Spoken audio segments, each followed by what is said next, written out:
ด็ดทุกคนเต็มโมอัญญะบาดสากทุกคน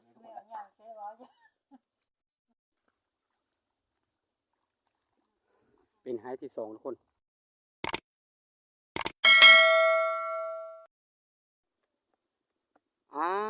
กับทักทายสบายดีแล้วก็สวัสดีพี่ๆน้องๆพบๆไหมเบิดสุขุสุขุนบอกว่าทางลาวทางฝั่งไทยต่างประเทศก็ดีก่อนอื่นเขาส้มแล้วก็จะทุกคนฮักเพลงกันคือเก่าจะทิมจะพาจะลาจะลายทุกคนถ้าผิดพลาดประการใดขอโทษขออภัยมื้อนี้ก็ไม่ยังลายทุกคนเลยสิไปทำหน้าคือเก่าเลยทุกคนเลยหน้าก็หมดทันแล้วพอปันไดทุกคนเลยหน้าค่อยแล้วยังหน้าพอทุกคนเลยหน้าพอทำไมอย่างงี้ซะถือว่าบรรยากาศตอนนี้เด็ดทุกคนเด้อบ้านคอยเด็ดเด้อสูงเสานี่เด็ดละแต่ว่าซอยมายังบ่ฮู้ว่าสิเด็ดหรือว่าสิตกคอยก็ยังบ่ทันฮู้ทุกคนเลยอันนี้บรรยากาศก็ประมาณนี้อันนี้ทุกคนนะเด็ดนะประมาณนี้ทุกคนเลยมีแต่ไปทุกคนเลยไปดำหน้าคือเก่าละยังบ่ทันได้ไปหาคบหากินทุกคนเลยตรงนี้หน้าบ่ทันแล้วหน้าคอยแล้วก็ยังหน้าพ้นหน้าพอหน้าแม่ทุกคนเลยเฮ็ดจังไดซอยกันไปไปกันเลยทุกคนเลยเดี๋ยวพวกคอยอยู่ที่หน้าทุกคนเลย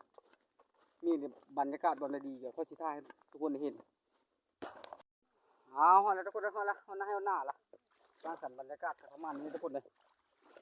หน้ากับลายทุกคนมี3กระป๋อง3ให้ทุกคนเลยประมาณนี้บรรยากาศดำมาเด้อทุกคนเด้อก็จะได้ดำมึงจะบาดจะได้ทุกคนเลยมื้อนี้ประมาณนี้ทุกคนเลย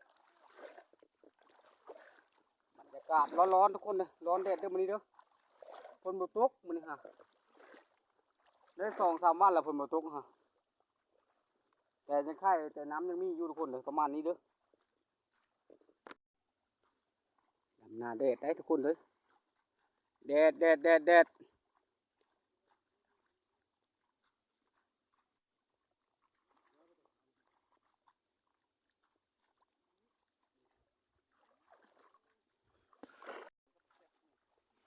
มาได้ควักสีดำมึงทุกคนบาดนี่มาทุกคนมาดำให้ดำหน้าด้วยบาดนี้ด้วยทุกคนเด้อมีไงทุกคนเอ้ยสุภานาทูตุ่ม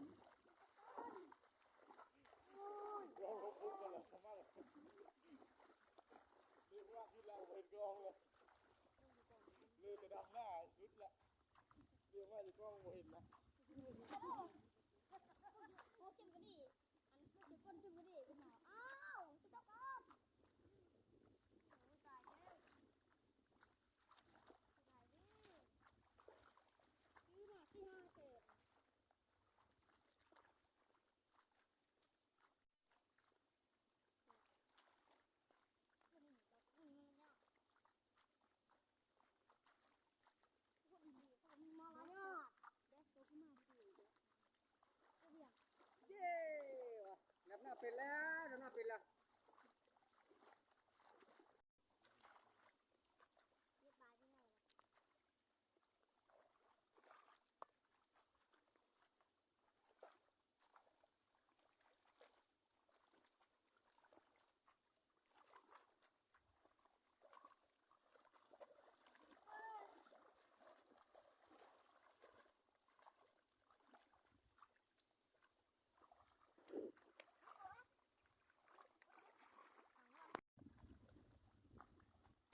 บรรยากาศการดำนาทุกคนครับประมาณนี้แหละเด็ดเด้อมื้อนี้เด้อ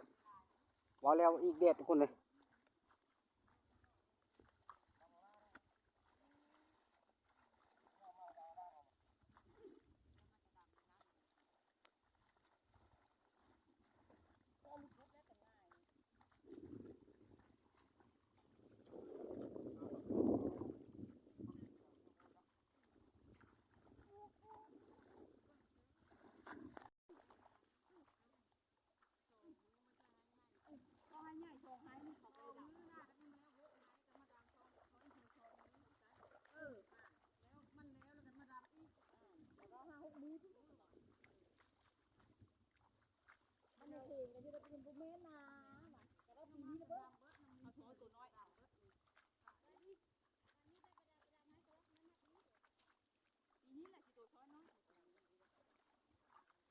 ค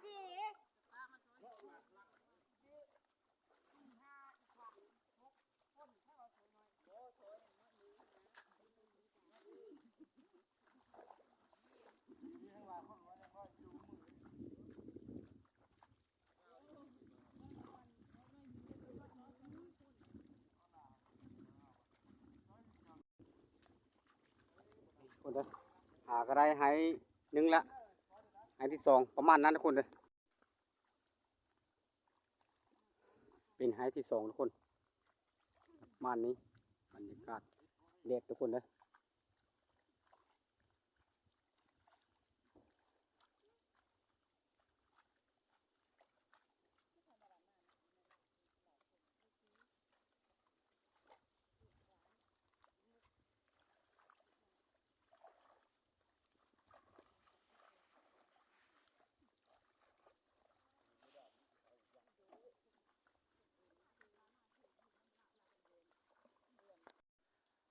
มาแล้วทุกคนประมาณนี้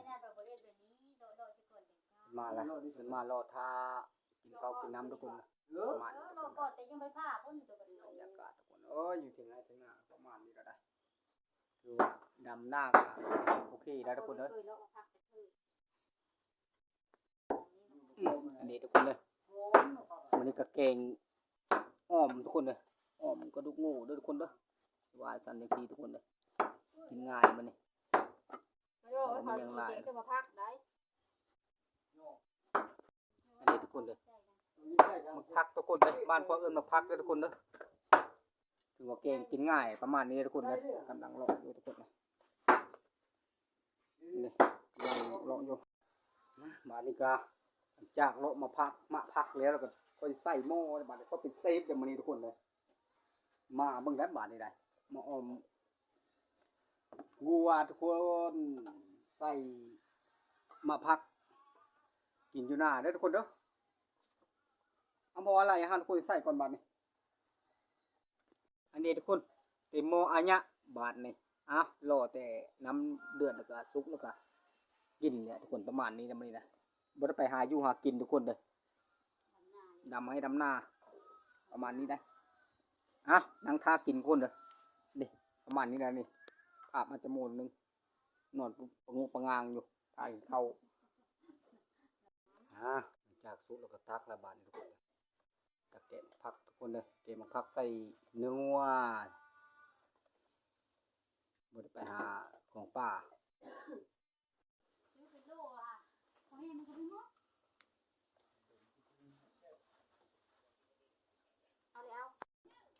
มาทุกคนเลยมากินข้าวทุกคนอันนี้อาหารก็ดีทุกคนเมนูกับประมาณนี้ได้นี่โอ้นี่ทุกคนไปคนพื้นนี่คนพื้นแล้วไปชิดากันโอ้แกงมาพักใส่เนื้องูเข้าไปแล้วแซ่บทุกคนเลยก็ลองกินมะข้าวเจ้ากันคนสักกะมาจะเอาน้ำก็เดี๋ยวไปคนง่ายดูแล้วมี12 โมงทุกคนเลย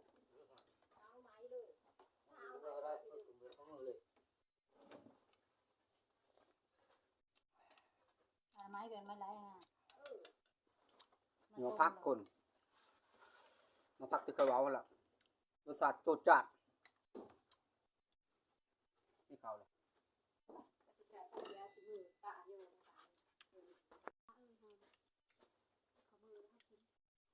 ไอ้ลากมือเอาไหม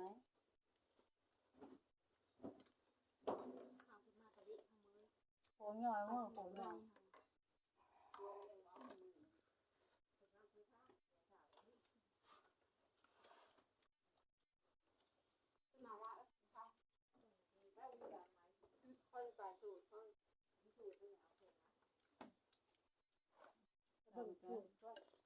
เรามาเกิน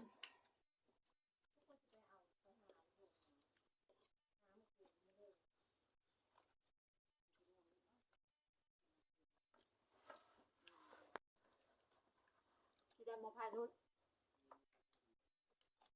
ไปทางโค้ง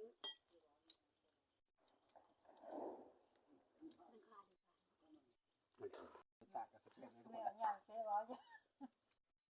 แจกคนเอ้ย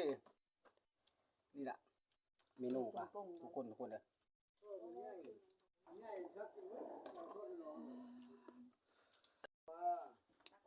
เราลาย ถือว่าประมาณนี้ทุกคนการเข้ากินน้ำก็ได้ถือว่าคลิปนี้ก็โอเคนะทุกคนนะ